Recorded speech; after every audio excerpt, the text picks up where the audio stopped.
નમસ્કાર વિદ્યાર્થી મિત્રો, Shivsha college of commerce management and computer education Wadhwan YouTube ચેનલમાં હું પ્રોફેસર વિરાજ રાઠોડ આપ સૌ વિદ્યાર્થી મિત્રોનું હાર્દિક સ્વાગત કરું છું.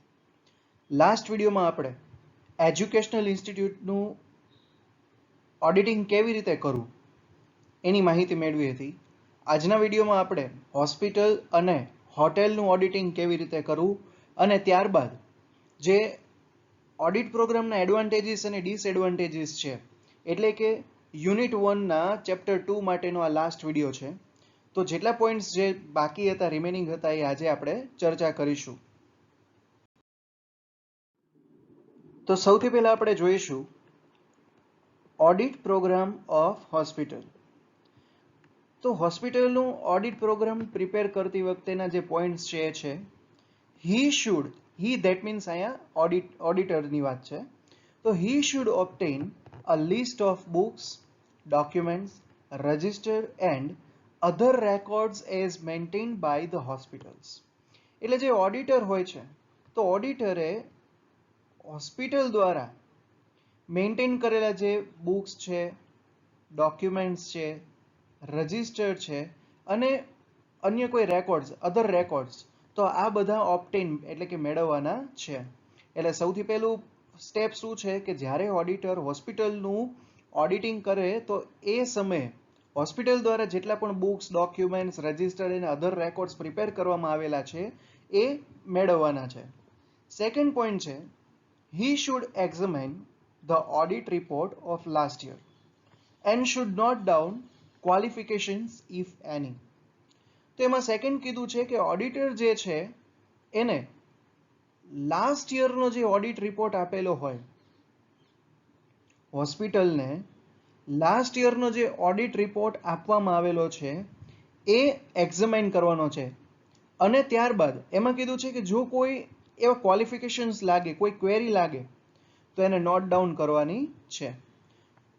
તો સેકન્ડ પોઈન્ટ છે કે લાસ્ટ યરમાં હોસ્પિટલનું ઓડિટિંગ થઈને જે ઓડિટ રિપોર્ટ હોસ્પિટલને મળેલો હોય છે એનું એક્ઝામાઇન કરવાનું છે ઓડિટરે, અને એમાં કોઈ જો ક્વેરીઝ હોય, કોઈ ઇશ્યુ હોય, તો એ નોટ ડાઉન કરવાના છે. પછીનો પોઈન્ટ છે, he should examine the system of receiving grants and donations, whether received through check or otherwise. તો જો થર્ડ પોઈન્ટમાં કીધું છે, he should examine the system of receiving grants and donations. એટલે ઓડિટરે જે ગ્રાન્ટ્સ કેવી રીતે મળે છે, ડોનેશન્સ મેળવવાની જે સિસ્ટમ જે છે એને એક્ઝામાઇન એટલે કે એની તપાસ કરવાની છે. વેધર રિસીવ થ્રુ ચેક ઓર અધરવાઇઝ, એટલે કે જે ગ્રાન્ટ્સ જે ડોનેશન્સ છે એ ચેક અથવા તો કેશ અથવા તો કોઈ અન્ય રીતે આવતી હોય હોસ્પિટલમાં, તો એને એક્ઝામાઇન કરવાની છે. પછીનો પોઈન્ટ છે, according to the overall objectives of audit, he should examine the scope of responsibilities. ત્યારબાદ ફોર્થ જે આ જે પોઈન્ટ છે મોસ્ટ એમ્પી છે કે ઓડિટર જ્યારે ઓડિટ કરતો હોય હોસ્પિટલનું, તો એના ઓવરઓલ ઓબ્જેક્ટિવ્સ તો જોવાના જ છે, સાથે સાથે એનો સ્કોપ અને રિસ્પોન્સિબિલિટી શું છે એ પણ ઓડિટરે ફિક્સ કરવાની છે. એટલે કે એનો સ્કોપ શું છે, લિમિટેશન શું છે, એ હોસ્પિટલનું ઓડિટિંગ કરે છે તો એને ઓબ્જેક્ટિવ શું છે, તો આ બધી વસ્તુ એને એક્ઝામાઇન કરવાની છે. પછી he should note down the important clause of trust deed or charter which may affect the audit and accounts of hospitals. એટલે ઓડિટર જ્યારે હોસ્પિટલનું ઓડિટિંગ કરતા હોય ત્યારે ટ્રસ્ટ ડીડ કે પછી ઇમ્પોર્ટન્ટ ક્લોઝ હોય, જે important clause of trust deed, એટલે કે જે અગત્યની જે બધી ક્લોઝ જે છે ટ્રસ્ટ ડીડની, એ જે અકાઉન્ટ્સને, હોસ્પિટલના જે અકાઉન્ટ્સ છે અથવા તો ઓડિટ પ્રોસેસ જે છે એને ઇફેક્ટ કરતી હોય, તો એવા બધા પોઈન્ટ્સ એને નોટ ડાઉન કરવાના છે. તો ફરીથી એ પોઈન્ટ કહું કે he should note down the important clause of trust deed which may affect the audit and accounts of hospitals. એટલે કે ટ્રસ્ટ ડીડના જે ઇમ્પોર્ટન્ટ ક્લોઝ જે છે એ ઓડિટરે નોટ ડાઉન કરવાના છે. અને કેવા નોટ ડાઉન કરવાના છે કે જે હોસ્પિટલના અકાઉન્ટ્સને અને ઓડિટને ઇફેક્ટ કરતા હોય એવા. પછીનો પોઈન્ટ છે, he should examine the minutes of meetings of the board of directors, trustees or the managing committee. He should note down the important decision concerning the financial transactions relating to fixed assets, investment and financial powers as required by him during his audit. તો એમાં next point કીધો છે કે ઓડિટરે જે meetings થયેલી હોય છે, board of ડિરેક્ટરની જે મીટિંગ છે, ટ્રસ્ટીઝની જે મીટિંગ થયેલી હોય છે, અથવા તો મેનેજિંગ કમિટીની જે મીટિંગ છે, એની મિનિટ્સ જે હોય, એનું જે વર્ક કરવામાં આવેલું હોય, એને એક્ઝામાઇન કરવાની છે. પછી he should note down the important decision concerning the financial transaction.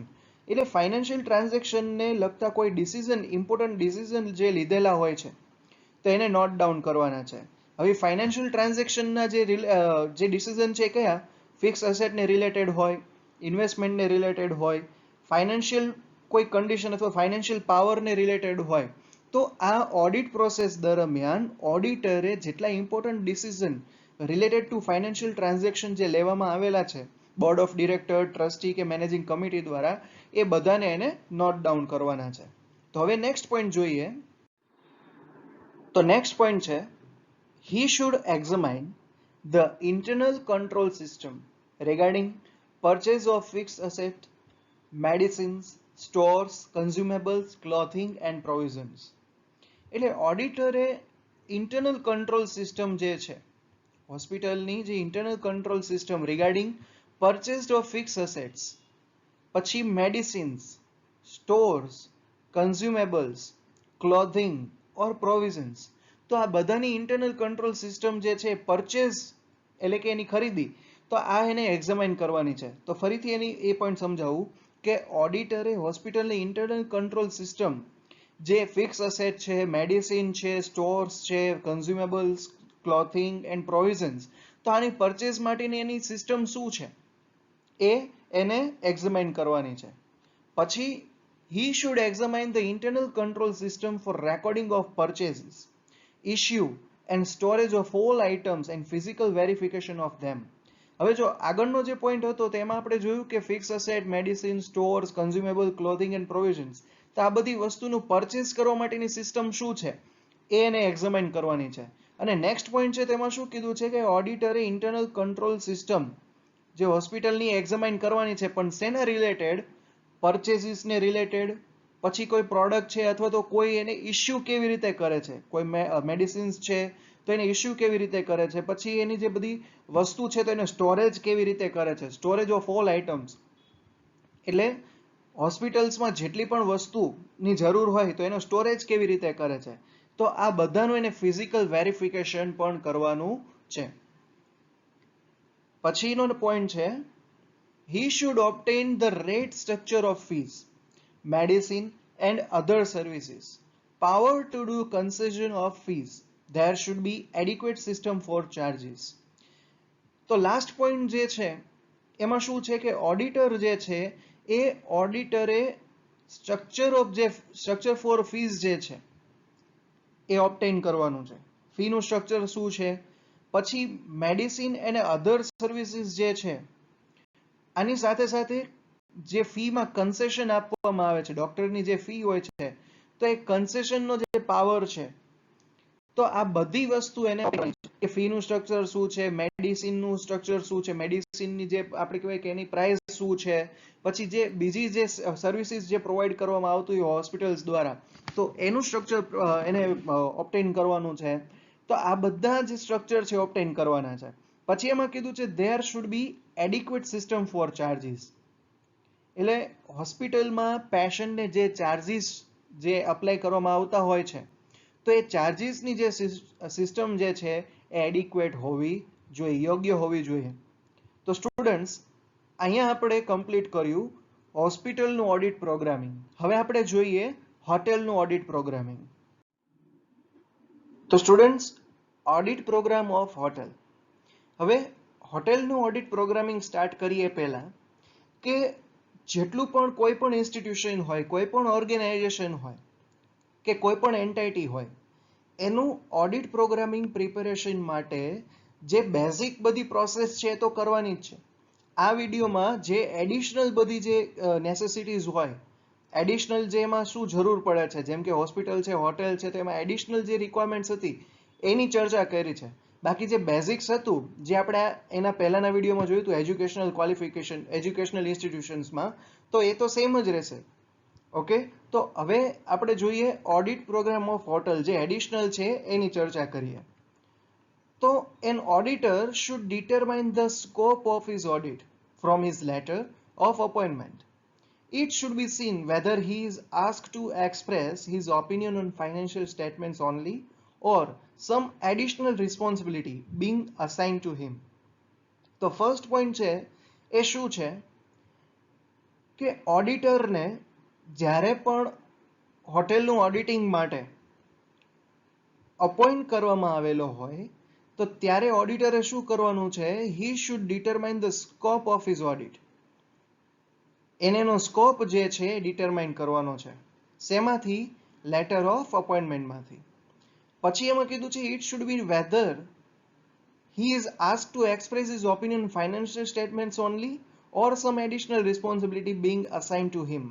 અને ત્યારબાદ ઓડિટરે એ પણ નક્કી કરવાનું છે કે ફાઇનાન્શિયલ સ્ટેટમેન્ટ્સ જે છે એના પર જ ઓપિનિયન આપવાનું કયું છે કે પછી ઓડિટરને એડિશનલ રિસ્પોન્સિબિલિટીઝ એટલે બીજી જે રિસ્પોન્સિબિલિટીઝ જે છે એ અસાઇન કરવામાં આવેલી છે. તો આ બંને વસ્તુ એને ચેક કરવાની છે. તો ફરીથી એ પોઈન્ટમાં શું કીધું છે કે જ્યારે ઓડિટરને હોટેલના ઓડિટ પ્રોગ્રામિંગ માટે અપોઇન્ટ કરવામાં આવે તો સૌથી પહેલા ઓડિટર એનો સ્કોપ ડિટરમાઇન કરવાનો છે અને પછી એને નક્કી કરવાનું છે કે ઓડિટરને ફાઇનાન્શિયલ સ્ટેટમેન્ટ્સનો જો ઓપિનિયન આપવા માટે અપોઇન્ટ કરેલો છે કે પછી એડિશનલ રિસ્પોન્સિબિલિટી પણ એને આપેલી છે. નેક્સ્ટ પોઈન્ટ છે an auditor should obtain list of books of accounts, documents and registers maintained by hotel. તો ઓડિટર જ્યારે હોટેલનું ઓડિટ પ્રોગ્રામિંગ કરતા હોય ત્યારે ઓડિટરે હોટેલ્સ દ્વારા પ્રિપેર થયેલા જે list of books of accounts છે, ડોક્યુમેન્ટ્સ જે છે and register maintain by hotel દ્વારા જે રજિસ્ટર મેન્ટેન થયેલું છે એ પણ એને મેળવવાનું છે. તો હવે નેક્સ્ટ આપણે જોઈએ an auditor should study the memorandum of articles and the memorandum of association. તો ઓડિટર જ્યારે હોટેલનું ઓડિટ પ્રોગ્રામિંગ કરતા હોય ત્યારે ઓડિટરે શું કરવાનું છે? જે MOA છે મેમોરેન્ડમ ઓફ આર્ટિકલ્સ, ધ્યાન રાખજો, memorandum of articles and memorandum of association, આ બંને વેરીફાઈ અને એનું સ્ટડી કરવાનું છે. પછી he should obtain the title deed and other related documents to verify the land and building. તો ઓડિટરે આમાં નેક્સ્ટ કીધું છે કે ટાઇટલ ડીડ જે છે એ ઓબ્ટેન કરવાનું છે. હોટેલનું જે ટાઇટલ ડીડ હોય એ મેળવવાનું છે એન્ડ અધર રિલેટેડ ડોક્યુમેન્ટ્સ, જે બીજા ડોક્યુમેન્ટ્સ હોય લેન્ડ એન્ડ બિલ્ડિંગ એટલે કે એસેટ્સને લગતા જે ડોક્યુમેન્ટ્સ હોય અથવા તો કોઈ પણ બીજા ડોક્યુમેન્ટ્સ હોય એ વેરીફાઈ કરવાના છે. પછીનો પોઈન્ટ છે he should also obtain minutes of meeting of the board of directors to note down the important decisions relating to accounts, finance and audit. તો ઓડિટરે આમાં શું કીધું છે કે ઓડિટરે જે બોર્ડ ઓફ ડિરેક્ટરની જે મીટિંગ હોય તો એની મિનિટ્સ ઓબ્ટેન કરવાની છે. અને આ જ પોઈન્ટ આપણે આની પહેલાનો હોસ્પિટલના ઓડિટ પ્રોગ્રામિંગમાં જોયો કે ઓડિટરે શું કરવાનું છે? બોર્ડ ઓફ ડાયરેક્ટર્સની જે મીટિંગ હોય એની મિનિટ્સ ઓબ્ટેન કરવાની છે. પછી જે ઇમ્પોર્ટન્ટ ડિસિઝન જે લીધેલો હોય રિલેટિંગ ટુ અકાઉન્ટ્સને રિલેટેડ કોઈ ઇમ્પોર્ટન્ટ ડિસિઝન હોય, ફાઇનાન્સને રિલેટેડ કે ઓડિટને રિલેટેડ કોઈ ઇમ્પોર્ટન્ટ ડિસિઝન જો લેવામાં આવ્યો હોય તો એને નોટ ડાઉન કરવાનું છે. તો સ્ટુડન્ટ્સ આ હતા additional points for audit program of hotel. તો હવે નેક્સ્ટ આપણે જોઈએ એડવાન્ટેજીસ ઓફ ઓડિટ પ્રોગ્રામિંગ. તો સ્ટુડન્ટ્સ હવે આપણે શરૂ કરીએ advantages of audit program. It provides clear set of instruction of the work generally to be done. એટલે ઓડિટ પ્રોગ્રામ જ્યારે પ્રિપેર કરવામાં આવે છે તો એનો મેઇન એડવાન્ટેજીસ છે કે એ શું પ્રોવાઈડ કરે છે? Clear set of instruction. જે કોઈ પણ એન્ટાઇટી છે, જે કોઈ પણ ઇન્સ્ટિટ્યુશન્સ છે તો એમાં ઓડિટિંગ કેવી રીતે કરવાનું છે તો એનું clear set of instruction provide કરે છે. Of the work generally to be done એટલે કે કોઈ વર્ક કેવી રીતે કરવાનું છે, એની પ્રોસેસ શું છે, એની સ્ટેપ્સ શું છે, તો એની ક્લિયર સેટ ઓફ ઇન્સ્ટ્રક્શન્સ છે એ પ્રોવાઈડ કરે છે. સેકન્ડ છે, it is essential, particularly for major audits, to provide a total perspective of the work to be performed. એટલે ઓડિટ પ્રોગ્રામ છે એ એસેન્શિયલ છે, જરૂરી છે.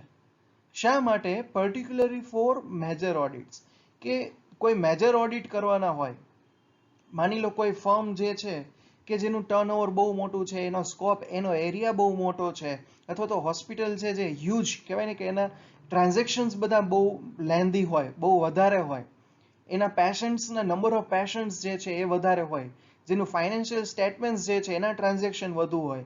ઇન શોર્ટ, કે જ્યારે મેજર ઓડિટ્સ હોય એ પર્ટિક્યુલરલી મેજર ઓડિટ્સ માટે ઓડિટ પ્રોગ્રામ જે છે એ જરૂરી છે.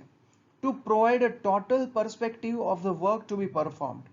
એટલે આ જે શેના માટે કીધું છે? To provide a total perspective of the work to be performed.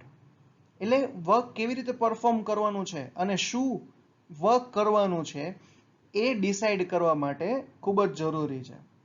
પછી selection of assistants for the jobs on the basis of compatibility becomes easier when the work is rationally planned and defined. એટલે audit programme માટેનો જે auditing process જે છે એ plan હોય અને defined હોય, તો પછી આસિસ્ટન્ટ્સ જે છે એની સિલેક્શન પ્રોસેસ જે છે એ ઇઝી થઈ જાય છે. એટલે જ્યારે કોઈ ઇન્સ્ટિટ્યુશન્સનું ઓડિટિંગ કરવાનું હોય છે, તો ઓડિટિંગ કરતી વખતે જે આસિસ્ટન્ટની જરૂર પડે છે, તો એના સિલેક્શનની જે પ્રોસેસ છે એ ઇઝી થઈ જાય છે. પછી without a return and predetermined program, work is necessarily to be carried out on the basis of some mental plan. In such a situation, there is always a danger of ignoring or overlooking certain books and records. Under a properly framed program, the danger is significantly less and the audit can proceed systematically. એટલે last જે point છે એમાં શું કીધું છે? આ સ્લાઇડનો જે last point છે એમાં કીધું છે કે without a return and predetermined program, work is necessarily to be carried out on the basis of some mental plan. એટલે જો ઓડિટ પ્રોગ્રામ રિટન કે પ્રીડિટરમાઇન્ડ ન હોય તો વર્ક જે છે એ મેન્ટલ પ્લાનથી થઈ શકે છે. એટલે કે વિધાઉટ રિટન ઓર પ્રીડિટરમાઇન્ડ પ્રોગ્રામ જે કામ જે છે, ઓડિટિંગ જે છે એ જે ડિટરમાઇન હોય છે એની જેવું થઈ શકતું નથી. એટલે મેન્ટલ પ્લાન જેમ મનમાં ફાવે તેવી રીતે ઓડિટિંગ થાય છે. તો જો આવી રીતે ઓડિટિંગ કરવામાં આવે તો પછી ઓડિટિંગ જે છે એનું શું કીધું છે? ઇન સચ અ સિચ્યુએશન, આવી પરિસ્થિતિમાં there is a danger of ignoring or overlooking certain books and records. તો એમાં એક ડેન્જર જે ઝોન છે એ શું છે કે કોઈ જે બુક્સ ઓફ અકાઉન્ટ્સ જે છે કે કોઈ રેકોર્ડ્સ જે છે કે કોઈ ટ્રાન્ઝેક્શન્સ છે એ ઇગ્નોર થઈ જાય છે અથવા તો ઓવરલુક થઈ જાય છે. એટલે એ પોઈન્ટમાં કીધું છે કે જો ઓડિટ પ્રોગ્રામ જે છે એ પ્રીડિટરમાઇન્ડ ન હોય, રિટર્ન ન હોય, તો પછી એની શક્યતા છે કે બુક્સ ઓફ અકાઉન્ટ્સ જે છે, રેકોર્ડ્સ જે છે, ટ્રાન્ઝેક્શન છે એ ઇગ્નોર થઈ જાય. Under a properly framed program, the danger is significantly less and the audit can proceed systematically. એટલે જો ઓડિટ પ્રોગ્રામ પ્રોપરલી ફ્રેમ થયેલું હોય તો પછી એનું જે ડેન્જર ઝોન જે છે એ લેસ, ઓછો થઈ જાય છે. And the audit can proceed systematically. Audit process જે છે એ સિસ્ટમેટિકલી થઈ શકે છે. એટલે આ કોના જેવી વાત થઈ કે તમે કોઈ કાર શીખવો છો, માની લો કોઈ ડ્રાઈવર જે છે, કાર ડ્રાઈવર, જો એને ટ્રેનિંગ લીધેલી હશે તો પછી એ સ્ટેપ બાય સ્ટેપ કાર ચલાવશે. પણ જો કોઈએ ટ્રેનિંગ નહીં લીધી હોય તો ગાડી કઈ દિશામાં જાય એ કોઈને ખબર પડે નહીં. તો એ નેક્સ્ટ આપણે જોઈએ. તો સ્ટુડન્ટ્સ, એડવાન્ટેજીસમાં નેક્સ્ટ પોઈન્ટ છે, the assistants, by putting their signature on program, accept the responsibility of the work carried out by them individually, and if necessary the work done may be traced back to the assistant. એટલે જે audit programme preparation કરતી વખતે auditor દ્વારા કોઈ આસિસ્ટન્ટની appoint કરવામાં આવેલી હોય છે. એટલે એ જે આસિસ્ટન્ટ છે એ શું કરે છે? Putting their signature on program, જે ઓડિટ પ્રોગ્રામ પ્રિપેર કરેલો હોય છે એમાં એની સિગ્નેચર કરે છે. અને સિગ્નેચરથી શું સાબિત થાય છે કે he accept the responsibility for the work carried out by them individually. એટલે પ્રોગ્રામ પર જે સિગ્નેચર કરે છે તો એ એક્સેપ્ટ કરે છે કે જે રિસ્પોન્સિબિલિટી જે છે વર્કની એ એની રહેશે, which is carried out by them individually. એના દ્વારા આ વર્ક કરેલું છે અને જો કોઈ પણ એમાં એરર હોય તો એની જે કહેવાય ને કે રિસ્પોન્સિબિલિટી જે છે એ આસિસ્ટન્ટની રહેશે. And if necessary the work done may be traced back to the assistant. અને જો જરૂર પડે તો જે ભૂલ રહી ગઈ હોય છે અથવા તો વર્ક જે છે એ તમે ફરીથી આસિસ્ટન્ટ સુધી ટ્રેસ્ટ કરી શકો છો. એટલે કે કોઈ એરર હોય, તમારે જોવું હોય કે આ એરર કોના થ્રુ હતી, તો એની સિગ્નેચર દ્વારા ટ્રેસ્ટ થઈ શકે છે. પછીનો પોઈન્ટ છે, the principal can control the progress of the various audits in hand by examination of audit programme initiated by the assistants deputed to the jobs for completed work. એટલે એ પોઈન્ટમાં શું કીધું છે, the principal can control the progress of the various audits in hand by examination. એટલે જે main principal જે છે, એટલે આસિસ્ટન્ટનો જે હેડ જે છે એ આ એક્ઝામિનેશનને કંટ્રોલ કરી શકે છે. એનું જે પ્રોગ્રેસ જે છે, એનું જે પ્રોસેસ છે એને કંટ્રોલ કરી શકે છે. પછી કીધું છે કે of audit programme initiated by the assistant. Assistant દ્વારા જે ઓડિટિંગ થાય છે, વેરિયસ ઓડિટિંગ થાય છે, તો એનું એક્ઝામિન કરીને જે પ્રોગ્રેસ જે છે, જે પ્રોસેસ છે એને કંટ્રોલ કરી શકે છે. Deputed to the jobs for the completed work. પછી it serves as a guide for audits to be carried out in the succeeding year. એટલે આ જે ઓડિટ પ્રોગ્રામિંગ જે છે એ ઓડિટને ગાઈડ કરે છે. It serves as a guide to be carried out in the succeeding year. જે year જે છે એમાં ઓડિટ પ્રોસેસ કરવા માટેનું એક ગાઈડ તરીકેનું આ વર્ક કરે છે. પછી a properly drawn up audit program serves as evidence in the event of any charge of negligence being brought against the auditor. એટલે એડવાન્ટેજીસ માટેનો લાસ્ટ પોઈન્ટ છે શું છે, a properly drawn up audit program serves as evidence in the event of any charge of negligence. સૌથી પહેલા એક શબ્દ છે નેગ્લિજન્સ. નેગ્લિજન્સ એટલે શું થાય, બેદરકારી. ઓડિટિંગ પ્રોસેસ દરમિયાન જે કોઈ બેદરકારી રાખવામાં આવેલી હોય છે તો એની વાત છે. તો આ જે બેદરકારી છે, જે નેગ્લિજન્સ છે, એ કેવી રીતે શું કીધું છે કે properly drawn up audit program. એટલે જો પ્રોપરલી ઓડિટ પ્રોગ્રામ બનાવેલું હોય તો ઇવેન્ટ ઓફ એની ચાર્જ, એટલે કે જો કોઈ નેગ્લિજન્સ હોય એવા સમયે એવિડન્સ તરીકે રહે છે. Bing brought against the auditor. એટલે ઓડિટ પ્રોસેસ દરમિયાન ઓડિટર દ્વારા જો કોઈ નેગ્લિજન્સ થયેલું હોય તો એવિડન્સ તરીકે ઓડિટ પ્રોગ્રામ જે છે એ વર્ક કરે છે. તો અહીંયા એડવાન્ટેજીસ ઓફ ઓડિટ પ્રોગ્રામિંગ પૂરા થયા. હવે આપણે જોઈએ ડિસએડવાન્ટેજીસ ઓફ ઓડિટ પ્રોગ્રામ. તો સ્ટુડન્ટ્સ, હવે આપણી લાસ્ટ સ્લાઇડ છે ડિસએડવાન્ટેજીસ ઓફ ઓડિટ પ્રોગ્રામ. તો ફર્સ્ટ પોઈન્ટ છે, the work may become mechanical and particular parts of the program may be carried out without any understanding of the object of such parts in the whole audit scheme. એટલે audit પ્રોગ્રામનું જે audit પ્રોસેસનું જે work જે છે એ ઘણી વખત mechanical થઈ શકે છે. મિકેનિકલ એટલે શું, નો લોજિક, સમજ્યા વગરનું જે કામ થતું હોય એ. And particular parts of the programme may be carried out without any understanding. અને ઓડિટિંગ પ્રોસેસના અથવા તો ઓડિટિંગ પ્રોગ્રામના અમુક જે પાર્ટ્સ જે છે એ વિધાઉટ એની અન્ડરસ્ટેન્ડિંગ, સમજ્યા વગર જ ફૂલફિલ કરવામાં આવે છે. Of the object of such parts in the whole audit scheme. એટલે ઓડિટ સ્કીમ દરમિયાન ઘણા બધા પર્ટિક્યુલર પાર્ટ્સ હોય છે કે જેનું ઓડિટિંગ જે છે એ એની અન્ડરસ્ટેન્ડિંગ, કોઈ સમજ વગર જ, અન્ડરસ્ટેન્ડિંગ વિધાઉટ એની અન્ડરસ્ટેન્ડિંગ એ કેરીડ આઉટ થાય છે. પછી નેક્સ્ટ ડિસએડવાન્ટેજીસ છે, the programme often tends to becomes rigid and inflexible. The business may change in its operation of conduct, but the old program may still be carried on. Changes in staff or internal control system, program remains same. એટલે next એનું જે limitations ઓર disadvantages છે તો એ છે કે જે audit programme જે છે એ રિજિડ અને ઇનફ્લેક્સિબલ છે.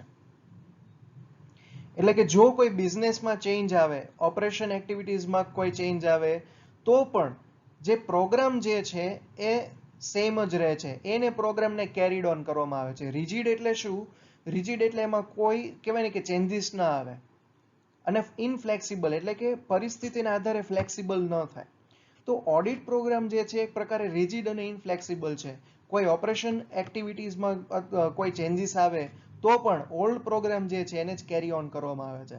પછી changes in staff or internal control system, program remain same. એટલે સ્ટાફમાં જો ચેન્જ આવે કે ઇન્ટરનલ કંટ્રોલ સિસ્ટમ જે છે એ ચેન્જ થાય તો પણ એનો જે પ્રોગ્રામ છે એ તો સેમ જ રહે છે. પછી insufficient assistance or untrained assistants may do mistakes in auditing. જો ઓડિટ પ્રોગ્રામ યોગ્ય રીતે પ્રિપેર થયેલું ન હોય તો જે ઇનએફિશિયન્ટ આસિસ્ટન્ટ્સ છે અથવા તો અનટ્રેન્ડ આસિસ્ટન્ટ્સ છે એ ઓડિટિંગમાં મિસ્ટેક કરી શકે છે. તો સ્ટુડન્ટ્સ આ હતા ઓડિટ પ્રોગ્રામના ડિસએડવાન્ટેજીસ. તો હવે અહીંયા આપણે વિડીયો એન્ડ કરીએ છીએ અને યુનિટ 1 નું ચેપ્ટર 2 પણ એન્ડ કરીએ છીએ. જો કોઈ ડાઉટ હોય તો તમે પર્સનલ મેસેજ કરીને ઓર કોલ કરીને પૂછી શકો છો. જો વિડીયો ગમે તો વિડીયોને લાઇક કરજો, શેર કરજો અને આપણી કોલેજની ચેનલને સબસ્ક્રાઇબ કરવાનું ભૂલતા નહીં. Thank you so much students for watching this video.